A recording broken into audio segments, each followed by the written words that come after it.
Alrighty. Well, thank you everyone for joining us this afternoon.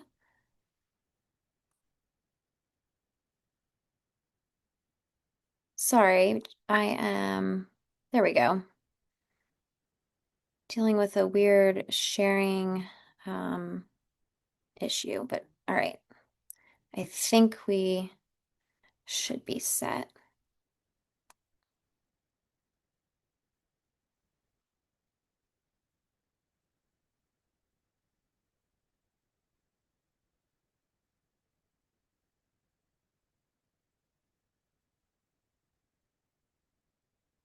Sorry about that, folks. All right, well, thank you so much for being with us this afternoon.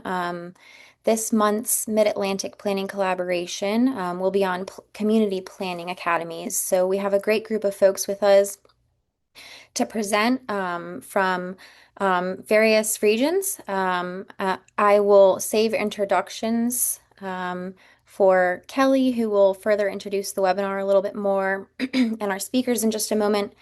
But I just wanted to quickly flag this CM number. I will also put that in the chat, along with a few other helpful links to our YouTube page, where the recording of this webinar will be placed in just a few days, and to the MAPC website page where you can find all past and upcoming MAPC webinars. And that's housed on APA Virginia's site. Just a couple of quick logistical items. We really do encourage questions, but please submit your questions through the Q&A box. That will just help us keep track of all inquiries. And once we do get to that formal Q&A period at the end, if you'd prefer to ask your question out loud, you're welcome to use the raise hand feature, and we can take you off mute. But otherwise, feel free to throw those questions in the Q&A as we go. We're also going to leave the chat box open if there's ever an opportunity for any open-ended discussion. And we also have some polls for you this afternoon. So those should be pretty straightforward and will populate on your screens. As we're transitioning over, as I hand it over to Kelly, I'm going to actually go ahead and launch the first poll just to get an idea as to where everybody's joining from. But the other host on this call is Martina James, probably a friendly face to many of you. I have to hop off a little early today, but you'll be in good hands with Martina. If you have any logistical questions, feel free to direct message her in the chat. But thank you, everyone, and thanks for being with us. Let me launch that. Let me stop sharing and launch that poll.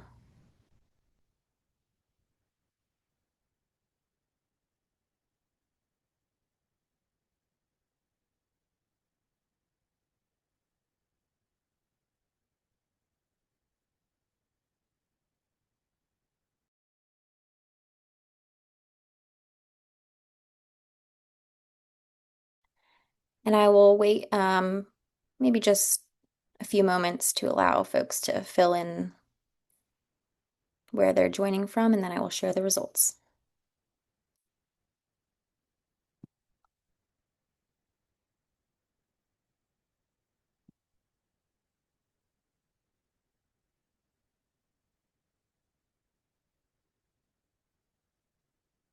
Alrighty.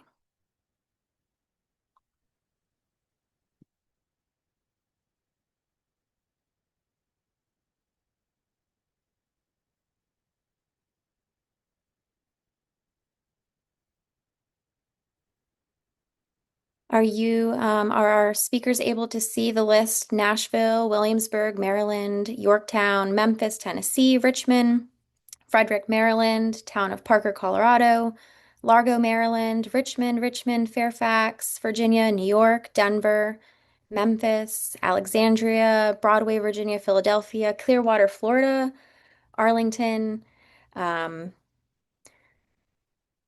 Kearney, North, I'm actually, I may not be pronouncing uh, that town correctly, but Northwest Pennsylvania. So we've got a good group with us. At this point, I'm going to hand it over to Kelly, who will further introduce the webinar. And once again, thanks folks for being with us.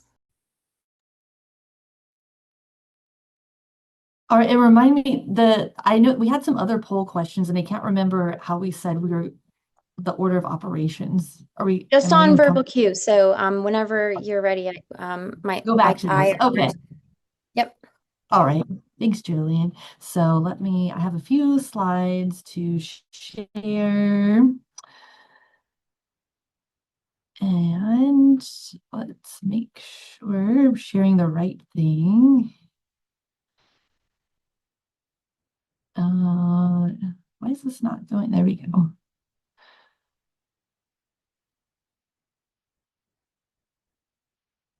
Okay. Oops, I went too far. Oh no. Hold on. There we go. Okay. Hi, everyone. My name is Kelly Hickler. I am one of the co-chairs of the APA Community Engagement Interest Group, and I'm also the founder of Cinovation Studio, where we make civic education and engagement fun and innovative. And also on the call, I believe, if I can't see everyone who's on the call, but I believe my other co-chair, Chris Holler, is on the call today. And he is the founder of Conveo, which is a platform for an online engagement platform for plans and policies. So I can't see Chris, but I believe he's here. So thank you for joining us. And in case you haven't heard of us and you're not a member, we would love to have you join us. You do not need to be an APA member to join. It's free.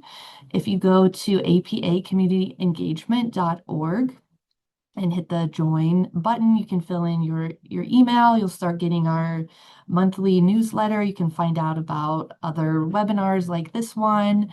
And on our website, we have a lot of resources and tools for you, so you can peruse through those. And please also check out our YouTube channel, youtube.com/@engaging-communities. So we have recordings from previous webinars. We'll add this one to our website also.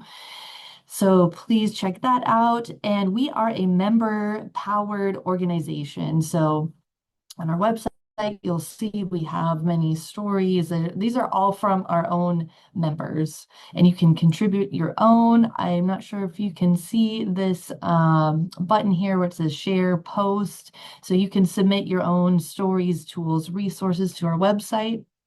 And if you have any ideas for future webinars, that you would like to suggest, or tools, resources that you wish existed. I can't guarantee that we can do all of them, but we'd love to hear from you anyway. Please email us hello@apacommunityengagement.org. All right, and the focus of today's meeting, we're going to explore some different planning academy models from across the US. We're going to learn about what worked, what has evolved over time, and maybe some mistakes to avoid as you're getting started. And we're going to talk about the purpose of a planning academy. Is it to educate? Is it to empower? Or is it some combination of both, maybe? And we'll also talk about planning academies in the context of the IAP2 framework. In case you're not familiar with IAP2, it is the International Association of Public Participation. I highly suggest that you get familiar with that. It could be a really useful tool in your work. So now I think before I introduce the panelists and turn it over to the panelists, Jillian, I think now would be a good time to do our little poll. So I'll stop sharing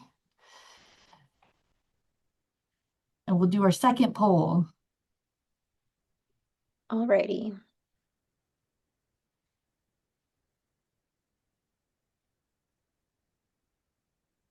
So this So we're poll, just curious if everyone, go oh, go ahead, ahead. sorry. Sorry. I was just going to say this poll asked, does your jurisdiction have a planning academy? And there will be some follow-up questions as well.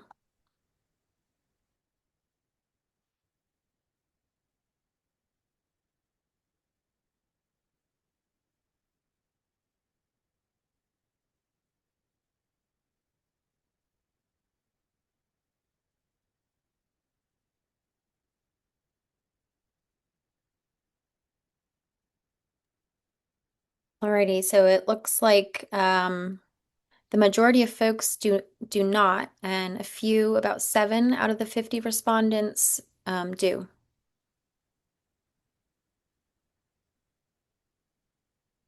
Alrighty, and I will move on to the next poll.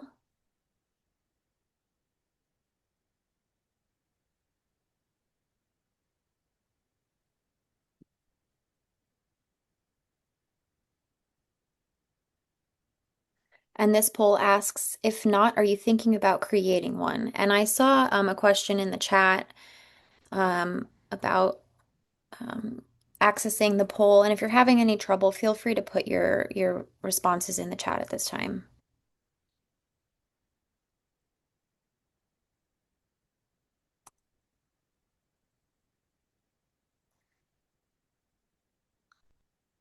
A little bit more of a balanced response, but looks like still the majority of folks are saying yes, they're looking at creating one.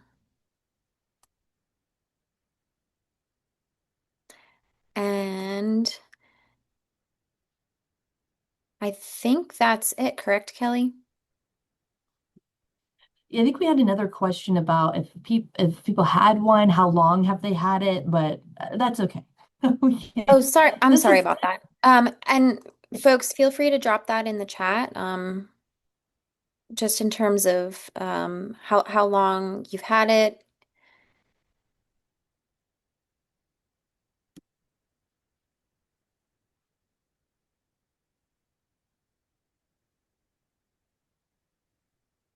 I am not seeing any responses come in at this time. okay. Oh, It looks like wow. See, Andrea, 20 years. 1 year, 3 year.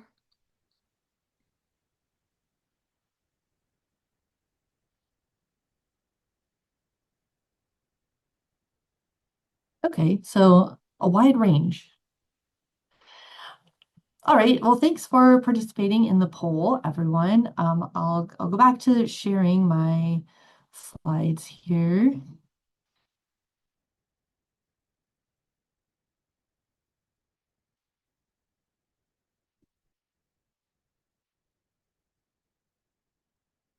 Um, there we go. Okay. So we already talked about that. All right, our agenda for the rest of the meeting. So first, we're going to have Joe Schilling, who is a Senior Policy and Research Associate with the Urban Institute in Washington, D.C. He's going to share some key insights from his report that he did about planning academies across the country. Then we'll go to the rest of our panelists. We have Journey Harris, who is the Inclusion and Engagement Planner with City of Baltimore, Maryland.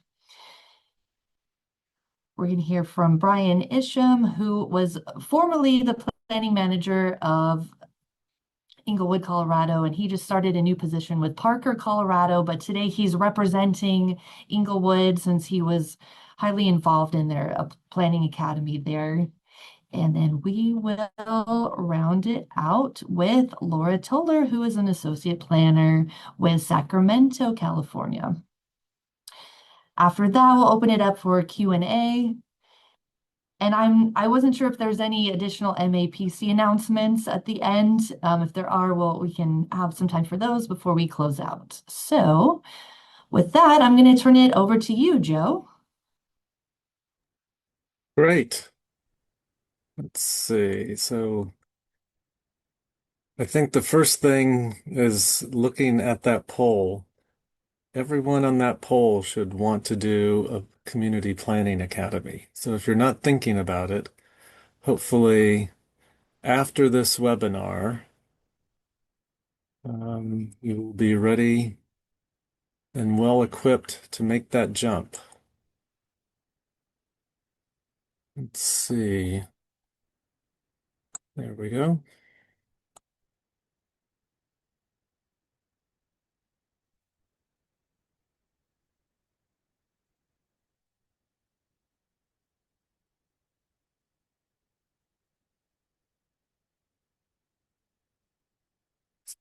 Okay, so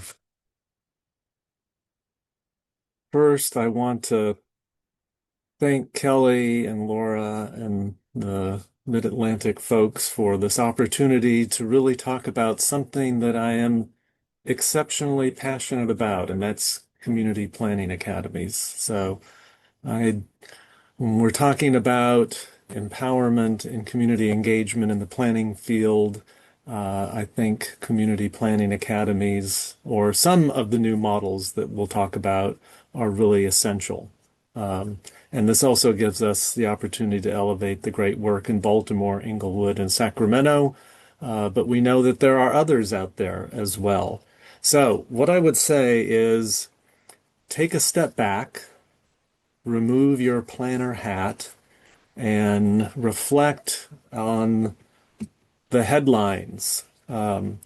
So these are just a sample of when we think about planning and land use, it often sounds, as you look at these headlines, it's a battle, it's a fight. Whether it's data centers, changing single family zoning, uh, expanding sports arenas, whatever it is in terms of growth and development in our communities, let alone all of the other external forces that we don't have control over, whether that's climate, politics. So when you think about why is local land use or land development decisions, why is it fraught with conflict and controversy? This is America. This is about property rights, politics, power and money, fear of change. Those of us who've been to many community meetings know that a lot of opposition to land development changes certain projects is because people in the neighborhoods do not want to change. So there's a lot of competing or conflicting interests and goals, but there is also a lot of complexity, jargon, a lack of land use knowledge or experience. Just last week, I teach part-time in the George Washington University Sustainability Planning Program, and one of the students' capstones was about community engagement and was summarizing some of the latest research about land use and community engagement. And one of the number one barriers was, again, this lack of knowledge and experience with the world that many of us are exceptionally familiar with. So this is where community planning academies sort of caught my attention as a former practicing planner, but also working on the policy stage. So starting in 2022, thanks to a grant from the Kresge Foundation, we undertook a national scan. We did some interviews and focus groups with folks out there who run community planning academies. But our goal was not just to produce another report, but to take what we were learning and do some prototyping. Uh, and the Fresno is a priority city for the Kresge Foundation, and so we also worked with them to stand up a new planning academy there, the Fresno Community Land Use Academy. And then we've also been doing similar prototyping work in Memphis. So our national scan, we talked to a lot of people. This is probably just about half of some of the folks. As you can tell, there's a wide range of organizations and entities. Shout out to Philadelphia's Citizens Planning Institute, which continues to be probably one of the leading community planning academies out there. So we created a typology, basically three types. We found that there's the traditional community planning academy model that will be showcased in this webinar. There's also the planner, sort of the professional planners academy model. And then a new one that we had not necessarily thought about was a community builder model run by nonprofits. So, as I mentioned, the traditional community planning academy represented, Baltimore, Philadelphia, Sacramento. It's hosted within the local government planning agency. You have planning staff who are coordinating that. You have applicants who are typically city leaders. They're often involved doing work in a number of these neighborhoods. Um, 20 to 30 people. You've got often two cohorts. And again, the focus is really to ground people in the basic concepts of zoning and then also do a lot of special topics. The one thing I would also say that the longstanding programs like in Philadelphia and Baltimore have great alumni groups that they also continue to have those ripple effects further down the road. The professional planners academies, often housed or affiliated with a local university. Shout out to the folks that are now running the Mountain State Academy slash Summit at University of West Virginia. Uh, it's more condensed, 1 to 2 day workshop or retreat. It's for professional planners. In Wisconsin, the University Extension hosts academies for planning officials. If you are a member of a planning commission, you actually have to have some training. And then the third model that we discovered was really focused on, we'll call it capacity building. So it's housed at a nonprofit. Uh, they might be focused particularly on professionals of color, the next generation of local leaders, um, more of a fellowship model, or in Nexus in Minneapolis, they do their academy in order to place individuals on boards and commissions.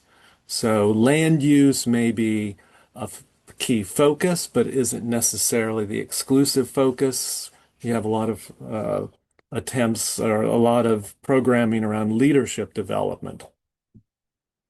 So, in this report, we also looked at who hosts, how's it funded, how do they recruit, what's the curriculum, and then this important element of network building and learning into action. So even once you go through the academy, how are the participants connected to the academy, and how does the academy track them? Caveat. There are other local academies. So local governments often have an academy, a city or town academy that does local government 101, of which planning might be an hour. Or you have civic and business leadership academies. So these are all sister academies that may be happening, but they're not focused on land use. And again, I would argue that local land use is more complex than a lot of the other topics covered within these other academies. So we need to put the spotlight on the topics that are the most complex. So we did this report. It's available at the website, which I will put in the chat. But more important in terms of looking at this from a policy and program lens is the need to involve sort of these multiple academy models in trying to come up with what I would say is like a prototype, which is what we did in Fresno and are in the midst of doing in Memphis, Tennessee. So in Fresno, we were brought together a collaborative design process, and from that, with about 15 to 18 different organizations, including the city of Fresno, the decision was that this academy should be housed within a community development intermediary. And the one who volunteered slash selected every neighborhood partnership. Um, and so they formed the Fresno Community Land Use Academy, note that they did not have planning in the title, and that was a conscious decision because when it came to working with grassroots residents and neighbors, planning sounded a little too conceptual, a little too vague. But they knew the neighborhood folks were thinking about land use. So what's happened in Fresno is they have sort of a suite of programming. They have the regular academy, they have the learning labs, but I'll put a spotlight on the boot camps. So this is really 8 weeks, smaller cohort in the neighborhoods. And then the Clua para Nosotros is an entire boot camp where Spanish is the primary language. Um, so again, here's taking the traditional model and adapting it to the community needs and the community wants. Um, there's some testimonials here about how that's worked that you can see later. Um, and then there's some resources again that I will put in the chat. So with that, I will start. Our goal now for this panel is to um, give you kind of a snapshot of how these different cities have organized their academies, how they've run them, what they're doing. And then after they give us a little overview, uh, we'll have a little discussion amongst the four of us. So I think, Journey, you are going to start us off since Baltimore is our uh, our first academy, and Journey is the inclusion and engagement planner for Baltimore's Department of Planning, where she is leading the Planning Academy for the first time. So, welcome, Journey. It's all yours. Thank you so much, Joe. I'm so happy to be talking about the Baltimore Planning Academy. Yes, this is my first time leading it. I actually joined the Department of Planning about 6 months and 3 weeks ago. And so the Planning Academy has been one of the larger projects I've been working on. And we actually just kicked off our spring 2026 cohort. So this is a really timely presentation. So a brief overview about the Baltimore Planning Academy. We were established in 2018 by our Assistant Director, Stephanie Smith, and our program is managed between myself as the Inclusion and Engagement Planner and Stephanie. We've had around 418 graduates, and we have a current cohort of 32. So we'll be growing that number and hope to have at least 500 graduates of the Planning Academy in 2027. And we operate in a spring and fall kind of cohort-based model. So each cohort is around 35 participants. We've had around 14 cohorts that have gone through the program. And we did even include programming or continue programming in 2020 during COVID. So originally, these cohorts met in person. COVID changed and changed the dynamic of everything. And so we would meet virtually. And moving forward since 2020, we've been meeting in a hybrid model. I'll go to the next slide. There we go. So the Planning Academy is a free 6-week course, and it focuses on planning and development in Baltimore. And our whole goal is to empower community residents to shape the future of their neighborhoods. There are definitely a lot of nonprofits and organizations in the city who are interested in the growth of Baltimore City. However, the Planning Academy was created to kind of fill a void when it came to land use and development. There weren't programs and nonprofits that offered these kinds of trainings for residents until we instituted the Baltimore Planning Academy. And as far as what happens within the Planning Academy, we use our staff. The DOP staff are the ones who are the instructors for the Planning Academy. So a lot of the work is done in-house. So the reason why we did a planning academy, like I said, we want to fill that gap and make sure that we're empowering residents. For those who have been to Baltimore or are familiar with the city, this is a city of neighborhoods. We have almost 300 neighborhoods in Baltimore, and they all have their own unique identity from block to block. They're very, very different. And so we understand that there is this need to build trust with residents in order to rewrite some of the harm that was done in planning processes in Baltimore. And so the Baltimore Planning Academy is our way to connect directly with residents and clarify about what it is that the Department of Planning has done, is doing, and will continue to do, and also clarify on the role of residents themselves. So on the right, you'll see just some screenshots of some articles that I pulled, and these feature some of the alumni from our planning academy. So a lot of our alumni are getting involved in development themselves.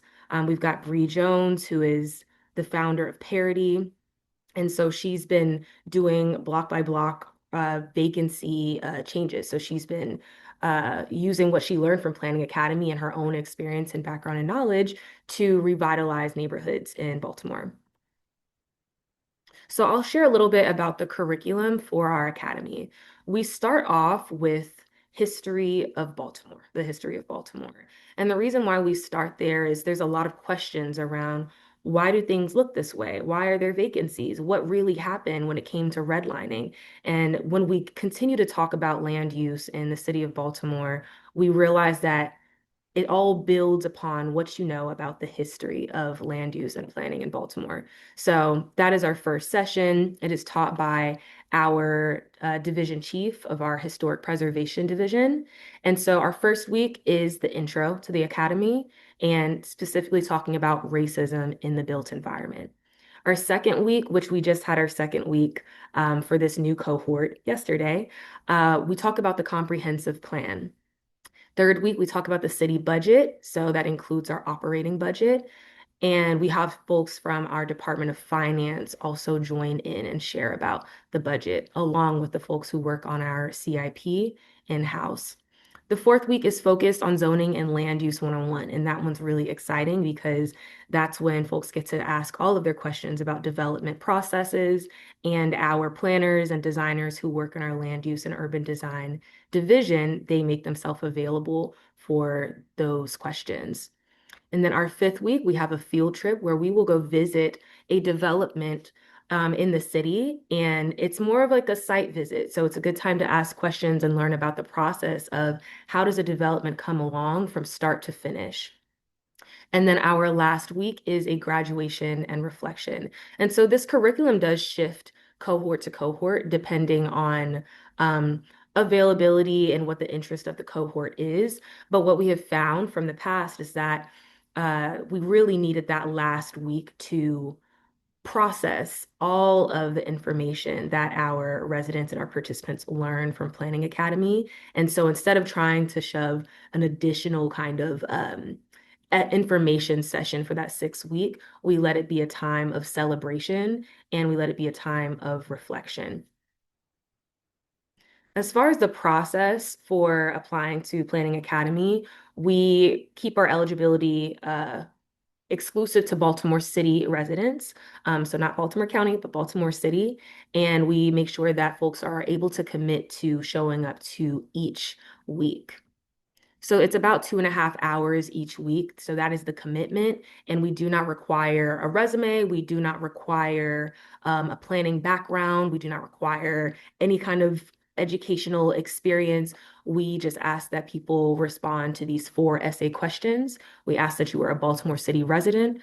From what I've heard, there's a lot of applicants that we get in each year. And so it is a bit of a competitive process.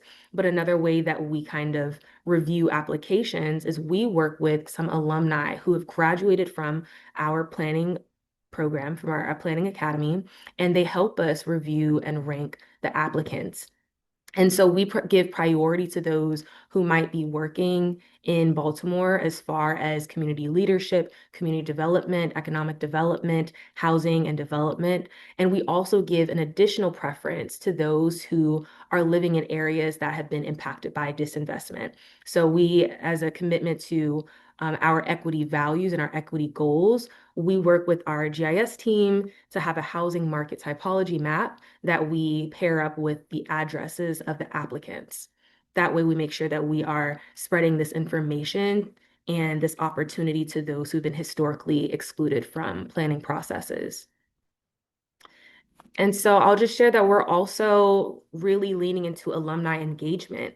As I said, we've used alumni in the past to review applications, but now we're actually starting Planning Academy 2.0. We're in our 5th month of programming for Planning Academy 2.0, and these are virtual monthly workshops for alumni to engage in additional planning topics. So in our last Planning Academy 2.0 session, we talked about transit-oriented development.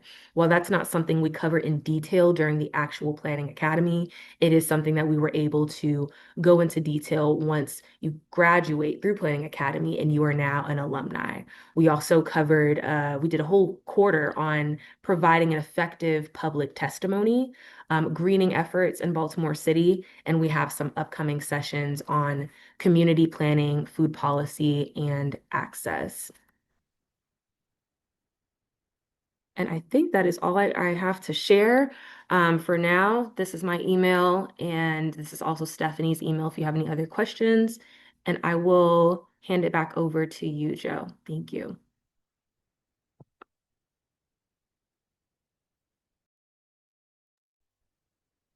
Thanks, Judy. That was great. One quick question is, do you have I guess it's sort of a capstone requirement for the participants, or is that something that you all have thought about? Yeah, we don't have a capstone requirement for the program, but we've found that our alumni, they go on with this information and they end up doing some kind of capstone project on their own. We just don't require it for the program. Got it. Got it. And then as part of the conversation in the training, you, I assume, get folks from other departments and other guest speakers to come in. Yeah, we do largely rely on our DOP staff who work in land use urban design, who work on our policy and data analysis, food policy. So we do largely rely on our department, but for some external things such as finance, we will extend the opportunity and we'll work alongside other departments. I will also mention that there's a lot of staff within our department who really look forward to these teaching opportunities and they make it a part of their quarterly or their annual goals to do a presentation at Planning Academy. So it's pretty cool that we're able to offer this educational experience, but also offer a professional development experience for our staff at DOP. Wow, that's cool. So yeah, the benefits continue. Um, so with that, Brian, I know you have recently changed locations, but we're excited to hear about the work that you've done over the years in Inglewood and its Community Planning Academy. Thanks, Joe. So the City of Inglewood Planning Academy started in about 2019. It was run and managed by the manager prior to me. I arrived in the community in 2022. In that time, they've had about 175 graduates, and the spring and fall sessions is a little bit misleading. We generally do one a year. This last 2 years ago, we introduced what Journey had talked about was a Planning 2.0, where we went deeper into the world of planning and into economic development, redevelopment, and other topics. The City of Inglewood generally has about 20 individuals that sign up for the Planning Academy. They usually have a wait list every year. So we operate on a first come, first served basis. And it was typically held for City of Inglewood residents and City of Inglewood business owners, but would often have folks that just worked in the community or attended church in the community that became parts of the academies. So far, there have been 8 cohorts that have graduated, and the primary method was in person. And while these two awards aren't for the Planning Academy, they were awards that the city of Inglewood won for their community or their development code. So I wanted to make sure and shout those out for those folks in Inglewood.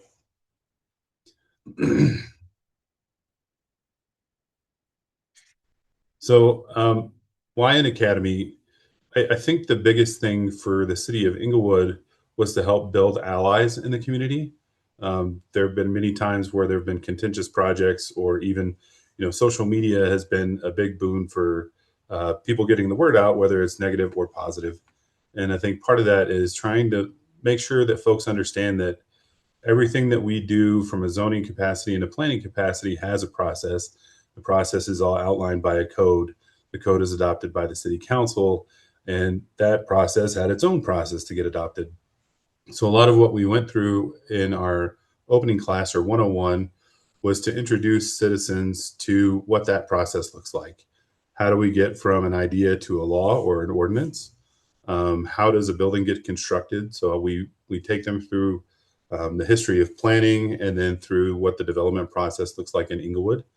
That would be the first course. Then the second class was generally a development bus tour. Inglewood is less than 7 square miles, but the majority of the students that would attend those classes had no idea what was going on in other parts of the city that weren't adjacent to them. So, Inglewood is south of downtown Denver, and it's a huge metro area. A lot of folks migrate out for work.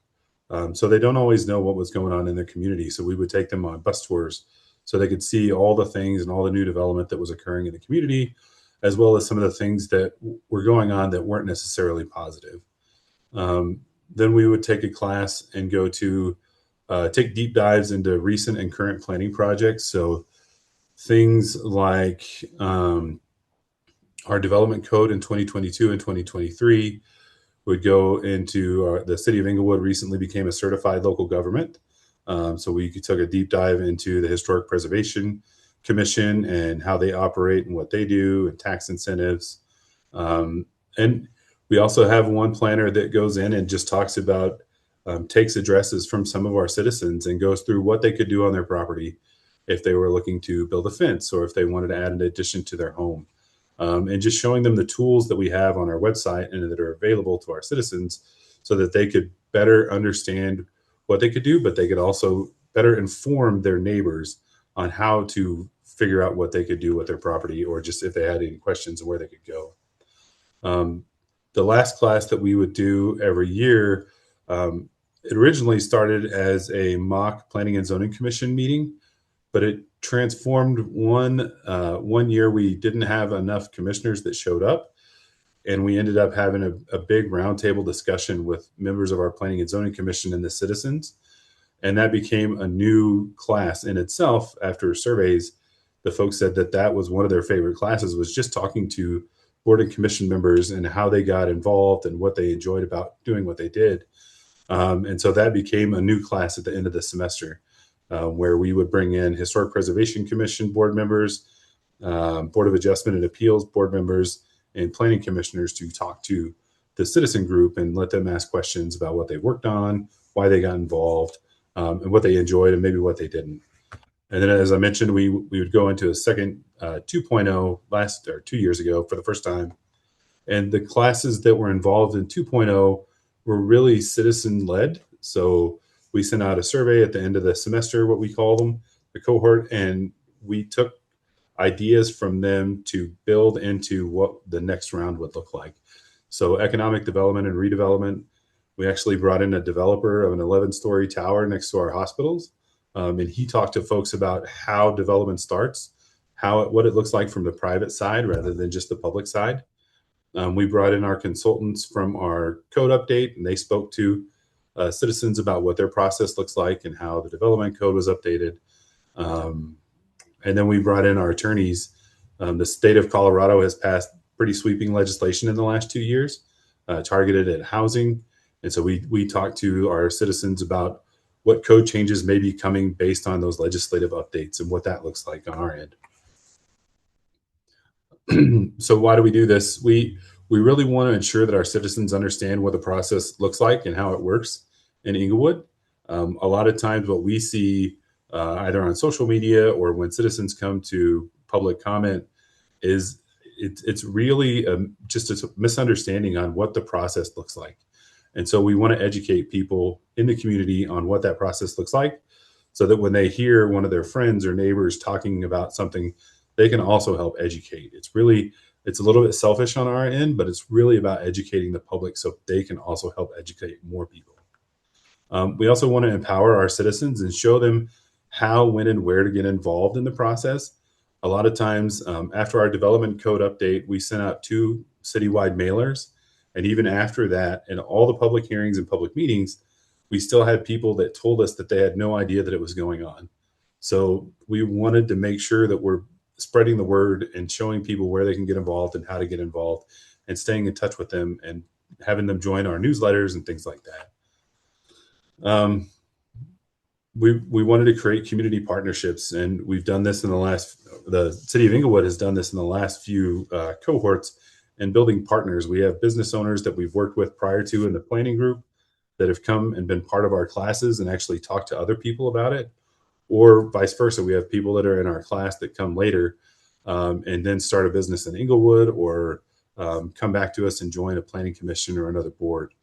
And we want to promote the projects that we're working on currently. So right now we have a few code amendments, some related to non-conforming commercial uses and residential uses that the staff is working on that they want to promote and let citizens know here's what council is weighing and what's going on in our neck of the woods. But as I mentioned, we also want to show them how to get involved as far as being on a board or commission. One of our class members in 2019 eventually became a city council member. And we also have many, many participants that go on to become board and commission members with our planning commission or the board of adjustment or the parks board, or just volunteer in the community. So again, it started in 2019 and the classes can change from year to year. The city of Inglewood does morph their classes. So every year doesn't look the exact same. We also try to keep it very interactive. So we do have a lot of lectures, but it's very informal, letting folks ask questions anytime during the lecture so that it's not just our staff or the staff speaking to people, but actually letting this class talk amongst themselves and kind of answer some of their own questions. And the city of Inglewood also offers, I think most other communities have mentioned this, the Elevate Inglewood Leadership Academy, which is a citywide process that looks at everything from planning to financing to police department and fire. And then they also offer a Citizens Police Academy. And with that, since I'm no longer there, this is the former or the current director, Brad Power, and the city's contact information. And I'll give it back to you, Joe. Thanks, Brian. So it really sounds like you guys go to the nuts and bolts, right? In terms of making sure that the participants, when they leave, are not only literate about the codes, but also the different ways they can, engage in a particular, meeting or issue or whatnot.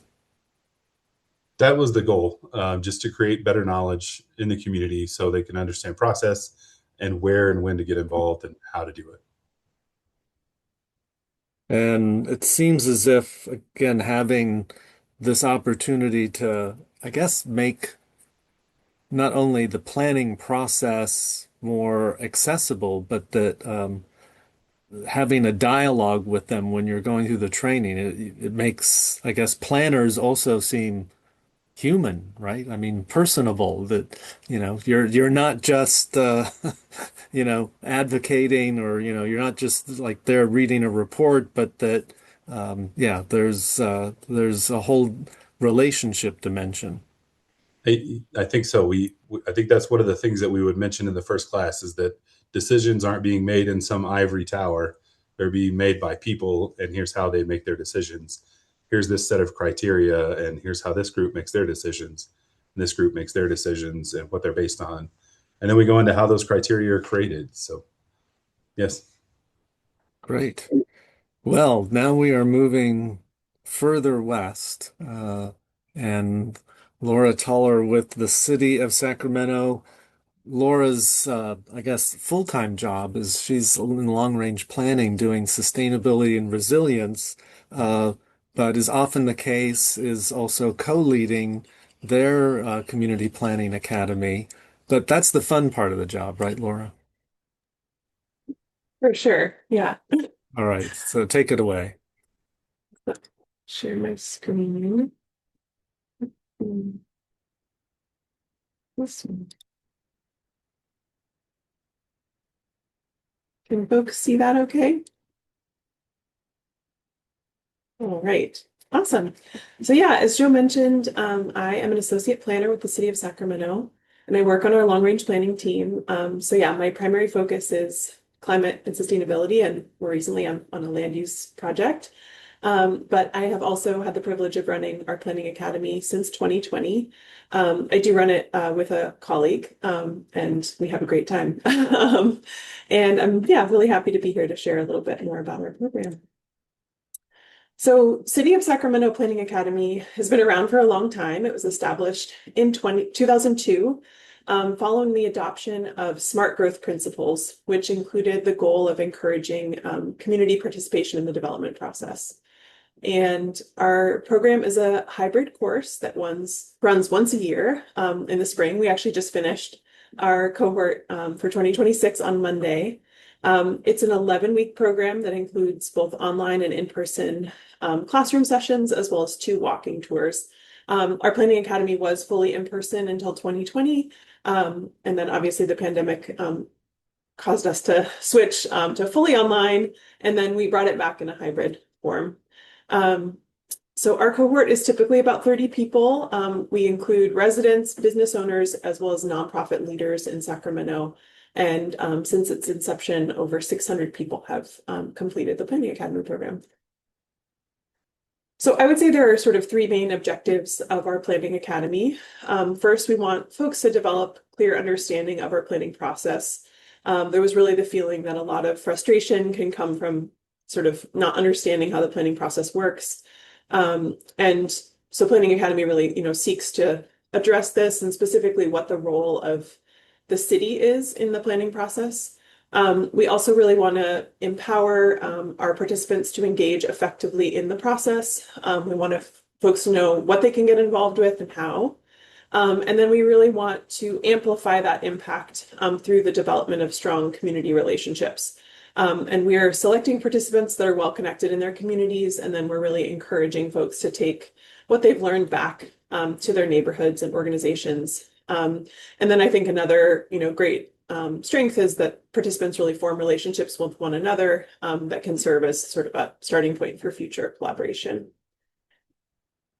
So in thinking about our participants, we're very fortunate to have strong interest in the program. We typically get between 150 and 200 applicants for our 30 program slots. We're looking for folks who are engaged in their communities and have, that strong desire to share knowledge with folks that they know, and who are dedicated to sort of improving Sacramento. One of our big program goals is to sort of improve their change-making capacity. So we're looking for that, desire in their application. In the last couple of years, we've also adapted our application to prioritize folks who've been identified as being historically underrepresented in the planning process, as well as youth. And we also seek to have representatives from all of our city council districts and from a variety of professions and organizations. And our last class on Monday, actually, we had an alumni panel was our last class, and one of the panelists was an alumni from 2013. And she looked around the room and she said, wow, the work is working. And I think we've really, it's been successful. The sort of conscious effort to change our application process has really been successful in sort of who we're getting in the room. So I think that feels really good. So this is just a quick overview of the class topics that we covered this year. We have, some topics that we cover every single year. We always start with sort of a planning 101, which again covers that sort of history of planning, and just sort of the basics of planning as a sort of profession or as a concept. We have a lot of mainstays, and then we do swap some things out. particularly if there's some, specific big project that's current that gives folks an opportunity to engage with it sort of in real time. So for example, this year, our team is in the process of completing a zoning code update to align with our general plan that we adopted in 2024. So we covered that in a session, and we also developed a game for folks to try their hand at zoning a fictional city. I think it's also been really valuable to define planning quite broadly. You'll see that we have an arts and culture session and a historic preservation session. Those were some of the favorites of folks this year. And then, as I mentioned, we closed out the session with an alumni panel, which was really fantastic as well. So, as I mentioned, our program is hybrid. Half of our classes take place in person. And we've consistently heard from folks that they really enjoy and feel more engaged with those in-person sessions, but that the hybrid format helps make the program feel a little bit more accessible and possible for people to commit to the full 11 weeks. So we feel pretty comfortable with the balance for now. Both in person and online, we try to have sort of interactive elements. So pictured, you can see this is a sort of plan a parcel activity, which we do as a follow-up to our session on current planning. We also do an online Jeopardy game focused on neighborhood planning. I think for years, the class was structured as sort of a pure lecture style course with like Q&A following the presentations. And in the last couple of years, my co-facilitator, who you can see there in the black, I think we've sort of prioritized and incorporated more interactive activities, and people seem to really appreciate those. And then we've also done some workshops on giving sort of feedback or making public comment.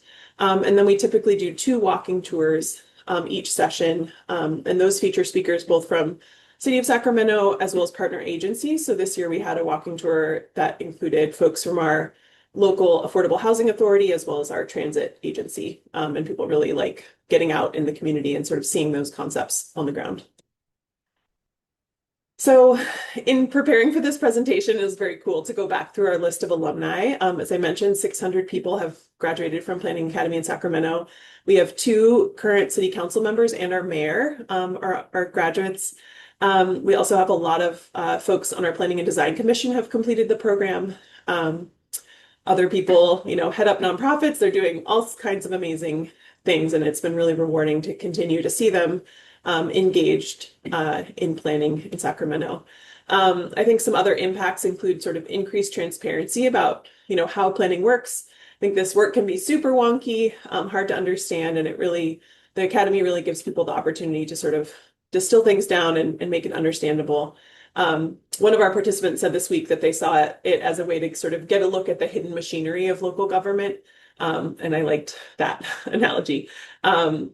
We've also seen, I think, improved trust and communication between city staff and our community. Planning Academy is this amazing opportunity for folks to share experiences and concerns and get really candid answers from staff. It's quite informal. People are really, I think, an open book when they come to Planning Academy to present, which is really nice. And then I think we've also seen just like buy-in for a lot of city initiatives as a really key outcome. Of course, we're never going to reach full consensus, and that's okay, but we've found I think that this program has been really instrumental in helping bring people along as the city has worked to adopt some of our more progressive policies, such as our efforts to expand options for missing middle housing through elimination of single-family zoning. We've really seen this incredible shift in Sacramento. And of course, we can't take all the credit as Planning Academy, but I think it's been helpful. But we've seen this big shift from sort of NIMBYism, so not in my backyard, to YIMBYism. Folks here are for the most part like very pro-housing. We've seen some real organized groups pushing us to do even more when it comes to allowing a range of housing in previously single-family zones. And I think the legacy of Planning Academy really plays into that. So that's very cool to see. So I'm very proud of what we're able to offer folks with relatively few resources. Our Planning Academy operates with a budget of about $3,000 a year, which is basically spent on food, and of course, excluding staff time, but it's all sort of in-house run. I think there's, some room for improvement. I think some things I would encourage folks to consider if they're thinking about putting together a Planning Academy. I think, as Joe mentioned, some other cities have more robust, like alumni networks. That's something that we haven't had the staff capacity to develop, but it's something that we hear from folks every year that they would love to engage more with their fellow participants, both during and after the program. And I think also with some more resources, having an even broader range of speakers from outside agencies. Again, we sort of operate the program on a shoestring, and we've relied primarily on internal staff, which works well, but I think could be an opportunity to include folks, if you're able to offer sort of an honorarium or something, to bring other people in. And then I think the other thing is that we'd love to figure out more ways to make materials available and accessible to a wider audience. As I mentioned, we get about 150 to 200 applicants a year, which is awesome. But it also means there's a lot of people out there that are interested in Planning Academy but aren't able to participate. So I think, some things like short, produced videos, or infographics, things like that, would be great to make materials available to a wider range of folks. So that is sort of what I have. I'm happy to, I think we're going to move into Q&A, but thanks so much for allowing me to share. Okay. There are lots of questions. One of the questions that I can see in the chat is people are, I don't want to say struggling with, but trying to articulate outcomes. Laura, I think you did a great job in saying that these outcomes, there's a range of outcomes, that going through the academy process is not necessarily the direct pipeline to be on a local government board or commission or council, or, I mean, it can be, right? But that you're trying to build relationships, almost a network. But I wanted to get Journey and Brian to sort of offer your thoughts about some of these outcomes, which can be, shorter term, longer term, from your perspectives. Yeah, I'll say a longer term outcome is increasing transparency and trust with city government. That's something that takes time, and cohort after cohort.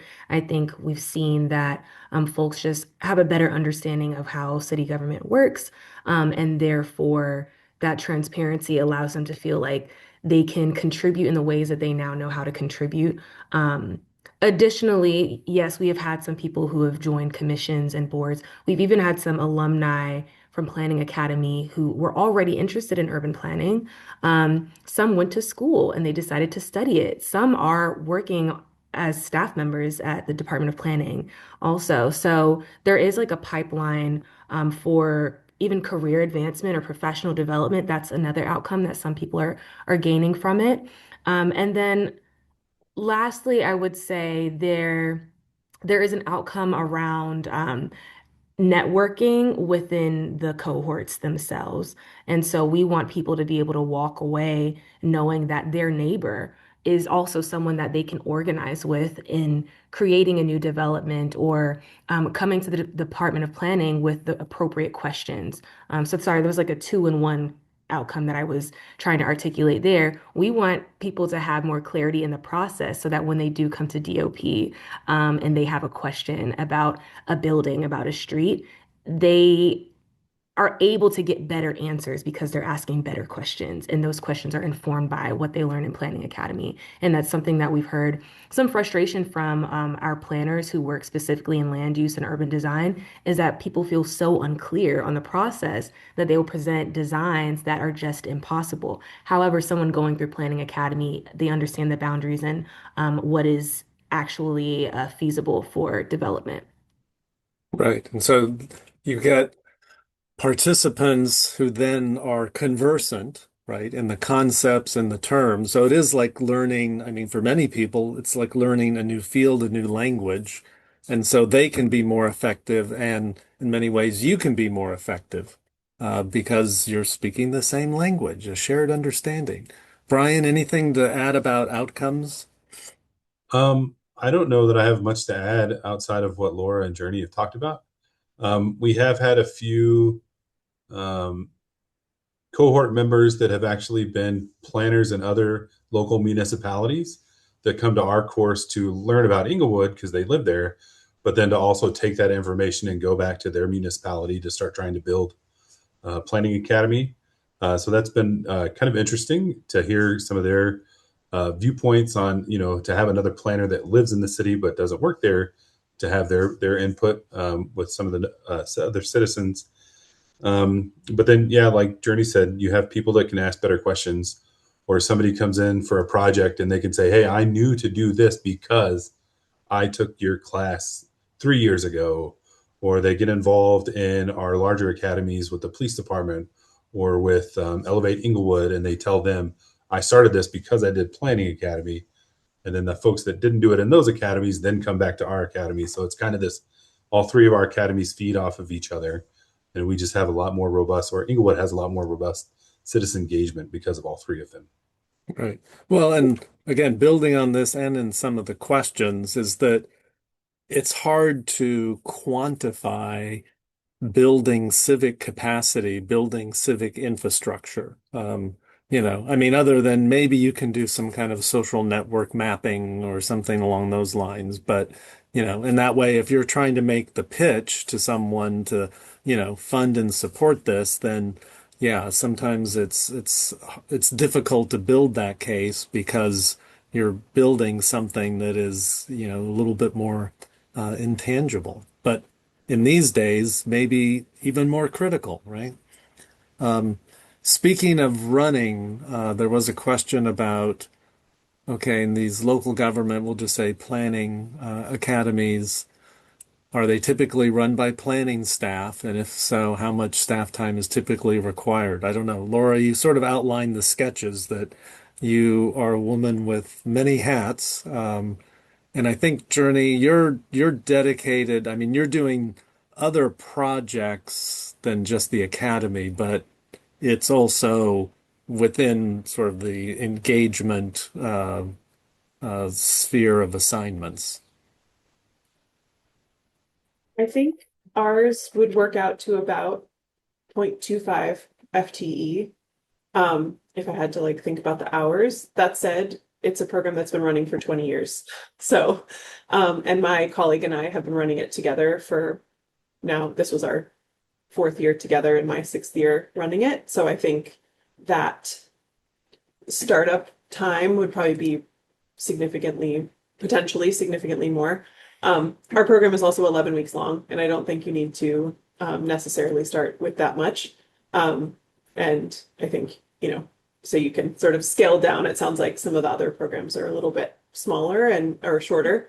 And so that would, reduce the lift a little bit. But yeah, I think it's manageable as a sort of side gig, I think, but it does require, quite a bit of coordination I always say it's not hard, it's just like many small tasks. But I'm always amazed, and it's so helpful. I think all of our staff who participate as speakers are so happy to do it. I always feel like when we send out the invites, I'm like, oh, please say yes. And it's like, it's always a yes. Like people love participating and sharing. And so I think that's something that makes it a lot easier.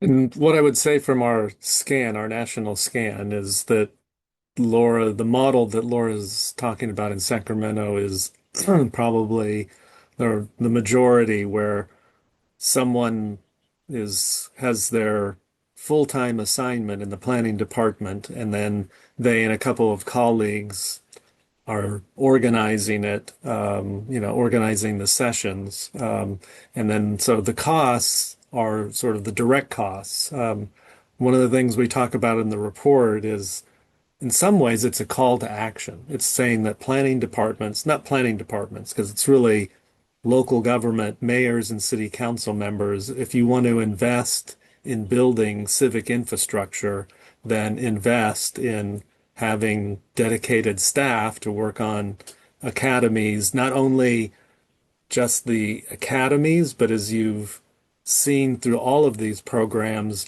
having alumni doing Planning 2.0. So there's a whole range of activities as well. Okay, lots of great questions. So another question here is, what if there's, I guess, some tension? between city government and the community-based organizations and the neighborhood and like, yeah, how do you guys navigate, particularly when, and we're at times city government, there may be a potential project or there's a proposal that has created some tension, and then you're, you know, in this academy trying to focus on some broader topics, but there's, some underlying tension that you're trying to navigate. I can start this one off. So from 21 to 23, the city of Inglewood was adopting and going through the adoption process of a new development code and, creating, writing, and there was quite a bit of tension in the neighborhoods because you had two different factions that one wanted it, one didn't. And we had a mix of folks in our classes. And to be quite honest, they worked out their differences together rather than us as the leaders ever having to step in. So when one person may say something somebody else felt contrary to, they would talk amongst themselves, and it really was amazing to watch that we didn't have to step in and stop anything. The citizens talked it out amongst themselves, and then we could continue our class. So there, the academy was almost like we'll just say, not say a safe space, but a neutral space that allowed some of this conversation to happen. Yeah, I think so. I think for a lot of folks, they probably, and this is just my own opinion, outside of that space, they probably would have never spoken to each other. And so to be put in that space together and to know that they can ask us whatever they want and they can talk about whatever they want, they had that ability and that platform to speak to each other and to work with each other and to work out their differences. And then still, kind of like Laura said, they became friends. They started networking with each other. And it was really, really amazing to watch. Right. Yeah, I would echo that. I think we've certainly had moments of tension, but I think the forum really helps. It's like I think also getting to see staff, they're dedicating their time in the evening to come and present about their work. And I think our staff are all, really care about the city. And I think that really comes through.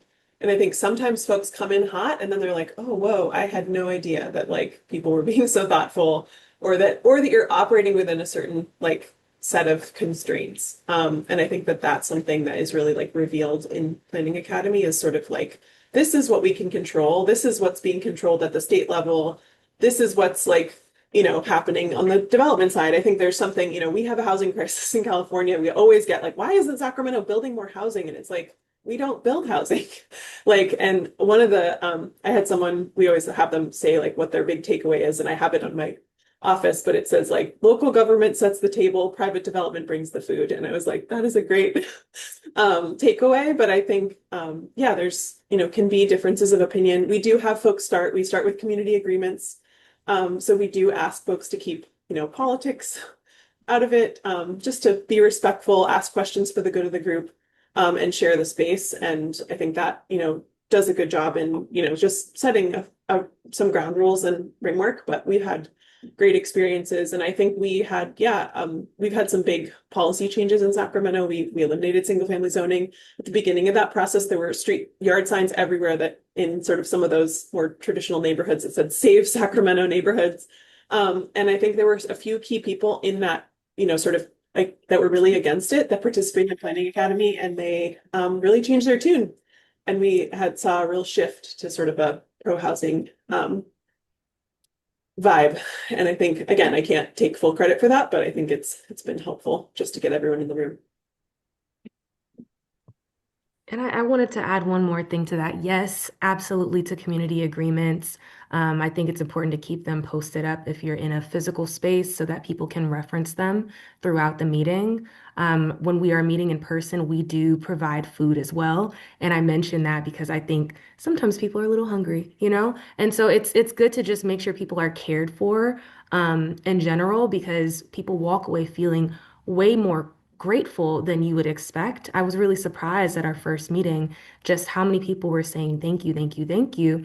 And yes, there were tensions that came up when certain topics were discussed, but that tension was met with care. And I think our role in managing these planning academies, it isn't to convince anybody of anything. It's really to hold that space, make sure people feel seen and heard and understand what it is that your department actually does. So similar to what you said, Laura, we have to say sometimes we are not Department of Housing Community Development. We are not Department of Transportation. We're Department of Planning, and that's what this looks like. So yes, feeding people, having community agreements, and kind of leaning into the tension, but letting people discuss amongst themselves. They'll work it out.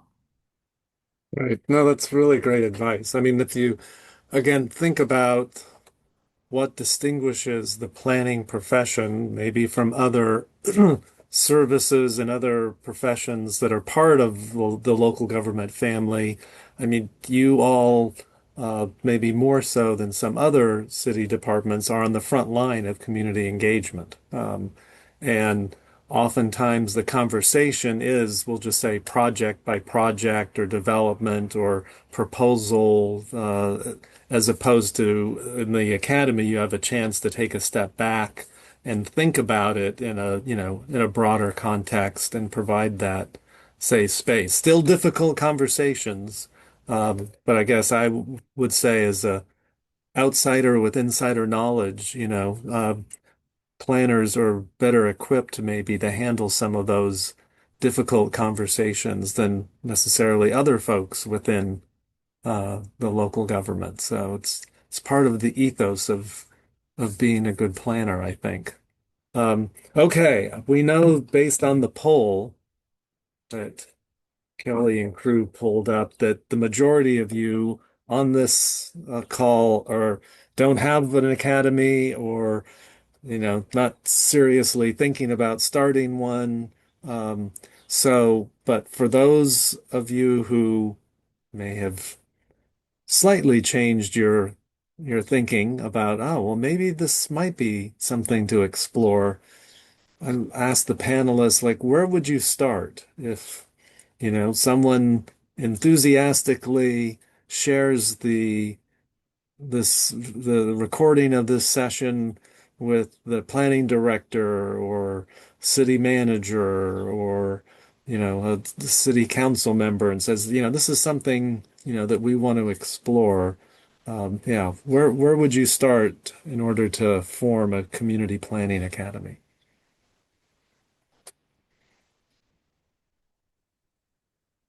I think I would start by thinking through all of the topics where you feel like there's some misunderstanding or the things that you like would find the most value in people really getting. I think, it's this real opportunity to bring people along. And so I think, thinking about what initiatives you have coming up or, what sort of basic information you wish everybody understood, and starting there. And then I think, yeah, thinking through who could best convey that information. So, we have to rely on, we do 11 weeks, we do typically two topics per week.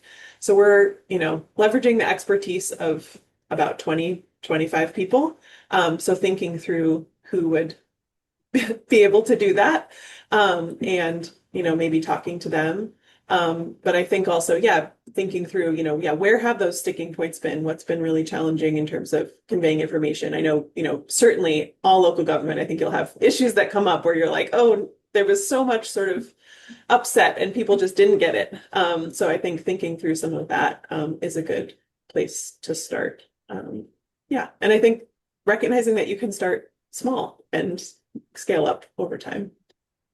That's a good point. I mean, in many ways, the Fresno story, part of the Fresno story was the notion of starting with the boot camps first, which were smaller in scale, shorter in time, um, but then based on that, sort of expanding into the academy, but then still maintaining the boot camps because the boot camps have a slightly different audience and purpose. Now, some people from the boot camps end up in the academy, but not always the case. So you can deliver some of the same content and some of the same goals in slightly different models. Brian, Journey, what recommendations would you have for folks getting started? Um, I think I would probably focus on the why too. Where are our sticking points? One of the ones that I've seen that the city of Inglewood's has helped with is participation in public outreach. So when they would have open houses, there seemed to be a lot more participants than in other cities that I've worked in that had hundreds of thousands of people, residents, more residents than what Inglewood had. So I think that was a big thing to focus on is how do we get more information out and how do we get more knowledge to people? So focusing on things like that and like your sticking points.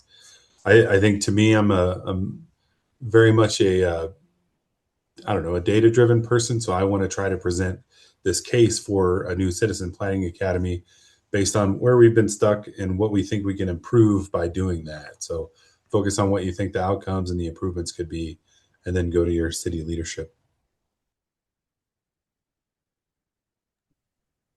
Yeah, and I'll share that I think a good place to start is something like a 1 day workshop, an open house, or a teach-in. So just thinking about what does it look like to have a planning academy in a really micro sense. And if you're prioritizing accessibility and transparency and having residents and citizens get a look behind the curtain, I think something like an open house is a way to do that. And that way you gauge interest starting from that point, and you can build a cohort from there. But yeah, I would just have a micro planning academy through a teach-in. Great. Okay, we have time for one more question. So what is on the horizon? Meaning, you guys have talked about where your programs have evolved and what you're doing. Again, just amazing work that you've all been able to help contribute and catalyze over the years. But yeah, what's on the horizon? And that can be topic wise, or it can be, recruitment. I don't know if, you know, you're going to replace with AI is going to be leading the academy. No, just teasing. I, but I'm just thinking, yeah, what's on the horizon for each of your academies? So, the Baltimore City Planning Academy, we're constantly thinking about transgenerational equity. So, how to improve equity across generations. And so, while our planning academy, it tends to lean, adults, we would also like to offer some kind of opportunity for teens, for young people, to make sure that they're also included in this work of transparency and learning about planning from a young age. And so while it won't be an academy, we are working on some kind of boot camp, some kind of shorter session Hmm. for young people. And I'll also mention we'll be extending our planning academy to 8 weeks starting in the fall cohort. And we're rethinking our model a little bit. A challenge that we didn't talk about in this session is attendance and people's commitment, right? I think people are really, really struggling to stay committed to the things they signed up for. There's a lot of competing organizations and activities and job responsibilities. There's a lot. And so we're just thinking about how we can be more intentional to make sure that our cohort can actually be committed to the time, and that being 8 weeks starting in the fall. Got it. Yeah, so hybrid. I think, Laura, you guys do hybrid, right? Yeah, we do. And I think it was interesting. We just did our last class on Monday and we just got our evaluations back. And all of the people were like, I love the in-person sessions so much more than online, but it's really hard to come every week, So it was like, I think where we landed There's was a like, okay, I think tension. Yeah. sort of we need to have that balance. I think what's on the horizon for us, so again, like we do a mid and evaluation. What we really heard from folks is they want even more opportunities to connect with one another and really build those relationships within the cohort. So I think we'll be thinking about how we can achieve that. And then we also heard, I think we have improved over time, but I think there's still room for improvement of just like doing outreach to sort of beyond like who you would think in terms of organizations to get people to apply. So I think that there's sort of this, it's a little bit of a self-selecting group. You get the, folks who work for the PBID and are in their neighborhood association and whatever, which is great. But I think also, extending that reach a little bit further to get Right. an even more diverse group. And I think to Journey's point, we had our quite a few actually this year, like younger folks, which was awesome. And I would love to sort of continue on that trend. We had a couple high school students and some college students, and so that was very cool. And it just gives a nice, I think, energy, and it's just a cool opportunity to also have them interact with, people that are a lot older, and so that was nice. And I think we'll continue to think creatively about how we can get those folks in the room. Got it.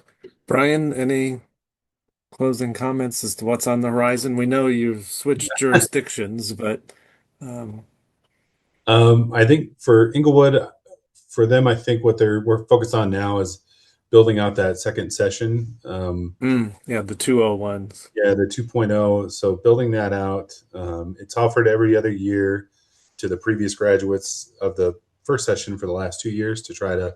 We know we're not going to get everybody to come back, but a lot of people have come back. And then building out things that Inglewood can do, at least learning wise, that don't necessarily involve the Planning Academy. So while I was there, we created a lot of one-page documents that really, in plain English, tell people what these things are and how to do things, or created videos that people can watch to really try to understand. The planning staff are actually the ones in the videos and have been recognized by folks coming in saying, "Hey, I saw your video on zoning or on this." So building things out like that in the community. I Oh, am cool. going to contact Laura at some point and ask about these boot camps or Journey about these smaller ones because I don't know if my team is still watching, but maybe it'll be a conversation we have here in Parker to start looking at Planning Academy. Great. All right. Uh, Amazing insights, conversation. You all are doing amazing work. And again, I'll just close my part with just saying we need more cities to do more community planning academies, boot camps, whatever they are. So I will pass it on back to Kelly. Yeah, thanks, Joe. And thank you, Laura, Journey, Brian. Thank you so much for being part of the panel. This is great. I am glad to see we got so much interest in this topic. So I'm hoping that we see some more planning academies spring up as a result of our inspiring talk. Um, Martina, was there any further MAPC announcements that you wanted to make? I don't have any further announcements. I just wanted to thank you. And I'm just looking at any notes to see if we had any other follow-up questions just specific to MAPC follow-up. But I just wanted to thank all of you all as presenters for being on behalf of the chapter. And I think it was a great engaging conversation, and we look forward to everybody joining us again. And as Jillian reminded everybody, obviously recorded. We'll send a follow-up email with the recording and contact information for the speakers and the presentations. And if anybody has any questions, we're happy to follow up with those as well. And we will go from there. Laura, anything else that we can do for you? Well, great team. Thank you guys so much. And we look forward to seeing you guys next time. Thanks, everyone. Thank Thank you. you.